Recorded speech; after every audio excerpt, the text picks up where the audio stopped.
Welcome to this week's session of Fridays on the Farm. This week we're going to talk about supplemental feeding and how to get started.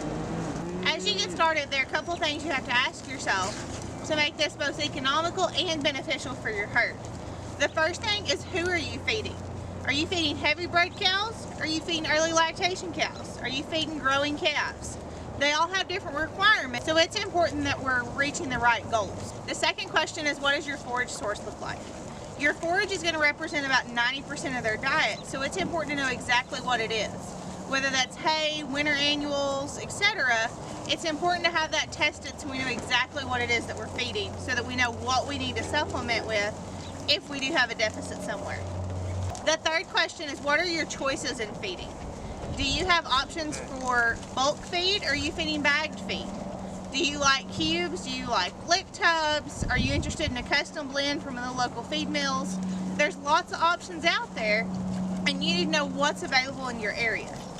The next question is, what do you have the ability to feed at your place? Do you have cows that are out on pasture, and so you may be feeding on the ground, or maybe there's concrete troughs around your field that you can feed in? Or are you feeding calves in a dry lot where instead of just supplementing with a little bit of a second feed, you're substituting their whole diet? Maybe you're grinding silage or something like that. Those are all important components to consider. And with that, what kind of equipment do you need to make it happen? Do you need things like a grinder? Do you need things like concrete feed bunks? Are you going to be bucket feeding everything? Do you need a hay trailer to make it easier so that you can feed hay every day in smaller amounts so that they don't waste as much? There's lots of questions like that you need to consider on the front end. As you get started, it's important to know, what do these cattle actually need, so we know what we need to be feeding them.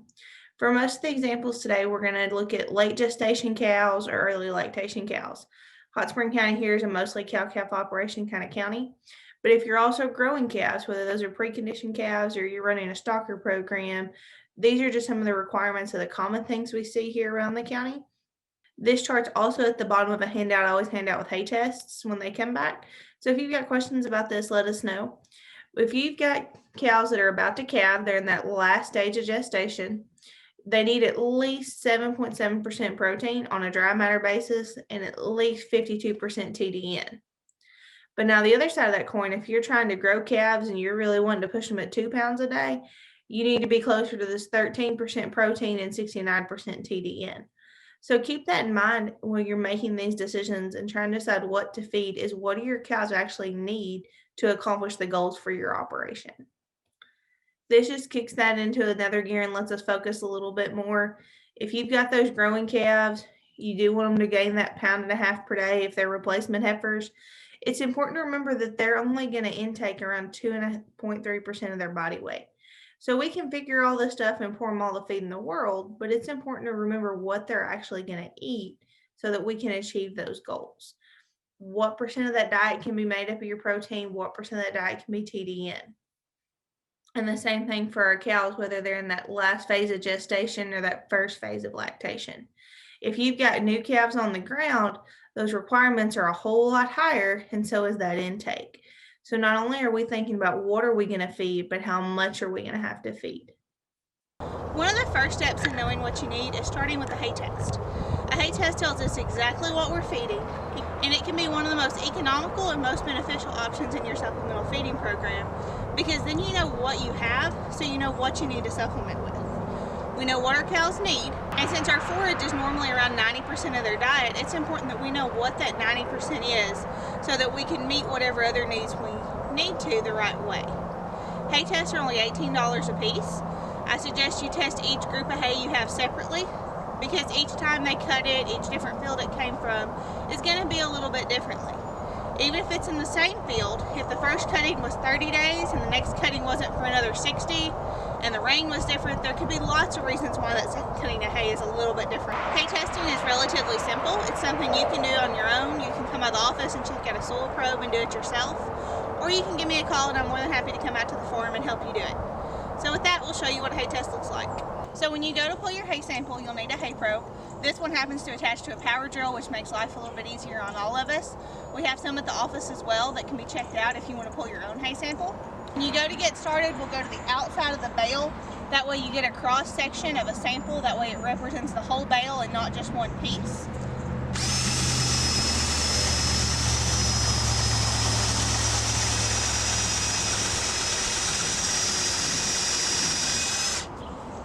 You'll go through the bale, pull your hay probe out, and then you'll use the stick to push your sample to the back of the hay probe.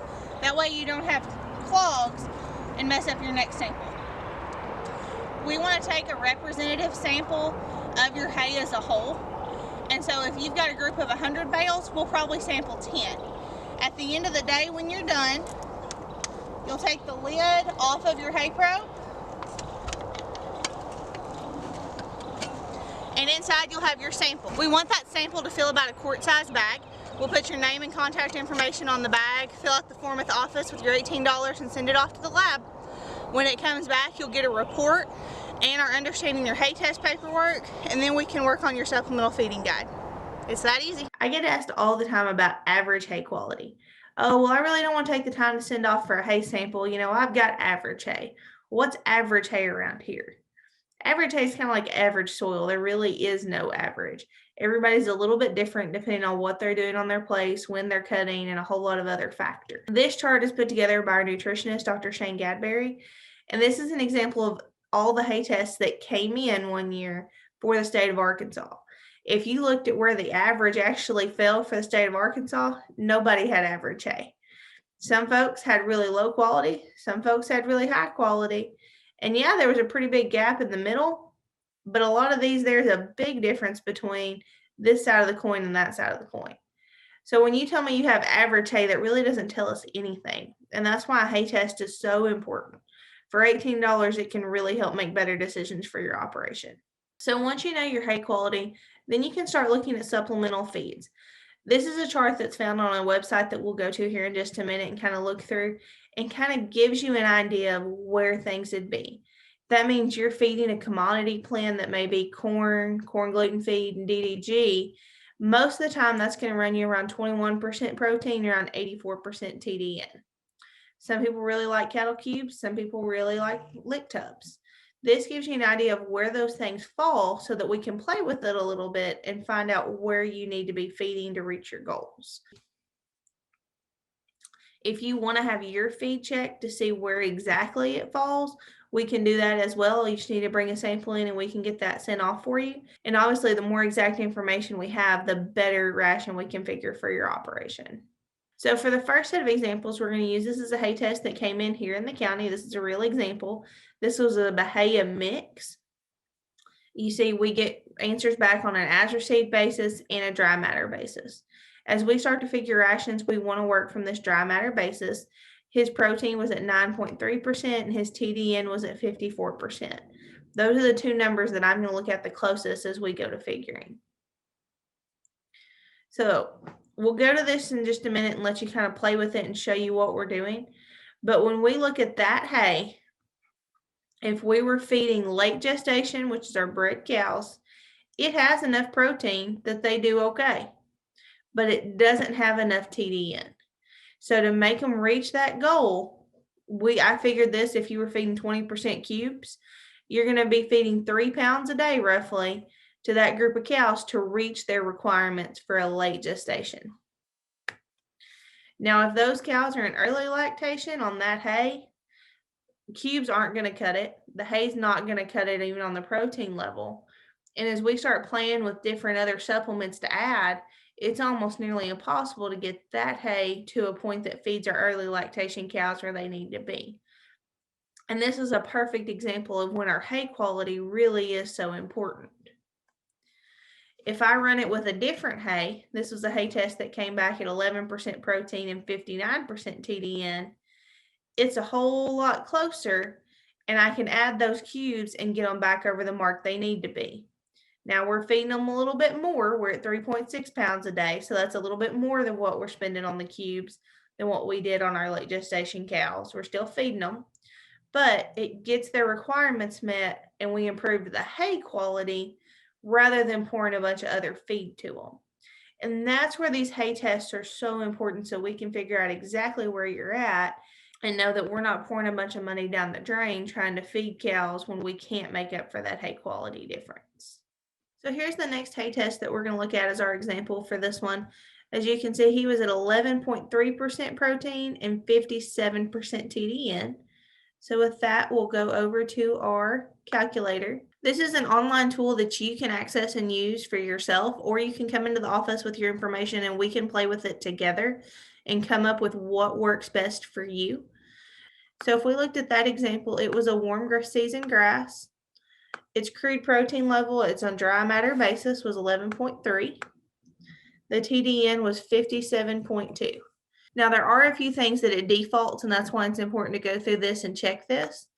Let's say the cows at your place way closer to that 1,100-pound mark, and they're in early lactation. At this point, we can look down here at our chart, and our forage is reaching our protein, but it's not quite reaching our TDN levels. We can scroll down, and that same example table that we worked through earlier is right down here where you can see it.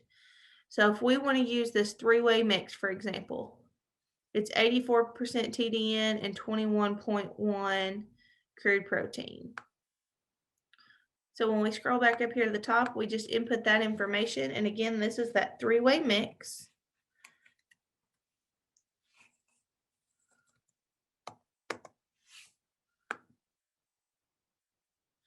And that's going to be 10% of their diet. And that gets us really close. So if we want to up that intake a little bit, instead of feeding 3.3 pounds a day,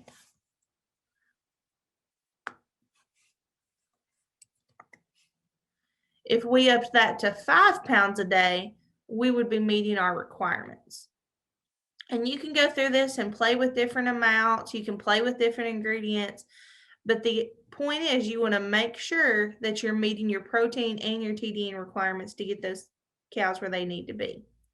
Also, keep an eye on how many pounds per day you're feeding.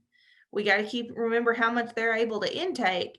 And if that number gets over 7 pounds a day, we really need to sit down and do a few more questions about it and work through it a little bit more. General rules of thumb that you can keep in mind as you look at your hay test and you figure out where you're going to need to supplement. If you want to go the commodities route, that's definitely one of your options. Cottonseed meal is a really good protein option. If you need more TDN or energy, you're looking at things like corn, your grains, hominy, soybean hulls, rice bran, things like that. If you need both, you've got options like DDG, corn gluten feed, cottonseed, and soybeans. If you need more of a filler, there's some other options there too. This is just a good rule of thumb to help you make decisions on what those feed options need to be, depending on what you need to do to supplement your hay to reach your goals. The importance of making a plan for your supplemental feeding, I can't stress enough. You always want to plan for feeding at least one season ahead, if not a full year ahead. As you're making those plans, you may want to think about things like how much more that early lactation cow takes. Maybe we don't want to be calving in the winter, so that's going to affect when we turn bulls out. So keeping that plan ahead of time of what you want to do when can't be more important. Another thing you want to think about is where are you going to store that hay? And part of that even comes as early as during hay season in the summer when you get your hay ready for storage. Depending on how you store your hay, if you put the first cutting all the way in the back of the barn and just fill it up from there, you might not be able to access the groups of hay you need to when you need to. You know, we looked at those late gestation cattle can get away with lower requirements than our early lactation cows. If we can store our hay in their separate groups, or at least plan well enough that we can get to what we need to when we need to, that can really impact our ability to supplemental feed the best way and the most economical. You also need to slow down and think about how are you going to feed whatever it is you're going to feed. Are you going to need to invest in some new equipment? What works for your operation? The reason there's so many choices out there is because there's so many different operations and there's not one fix-all for everybody. So take some time, get your hay tested, come see me at the office, let's sit down and look at what you want to do and how you want to do it, and let's formulate a ration that works for you and works for your operation. If you need more information, as always, don't hesitate to call the office. This is one of those things that can get kind of tricky really quick. Don't be afraid to give me a call. We can sit down with your information, with your herd information, your hay test, and what you're feeding and figure out exactly what you need to be feeding your cows. This is that understanding your hay test report. When you get your hay test back from me, it always comes with one of these handouts that kind of walks you through all of that. We've also got some really good fact sheets, and then this is the link to the tool that we used in this presentation. Thank you for joining us for this week's session of Fridays on the Farm. Next week, we're going to talk more about what kind of equipment and facilities might make your life easier as you're feeding this winter. See you next Friday.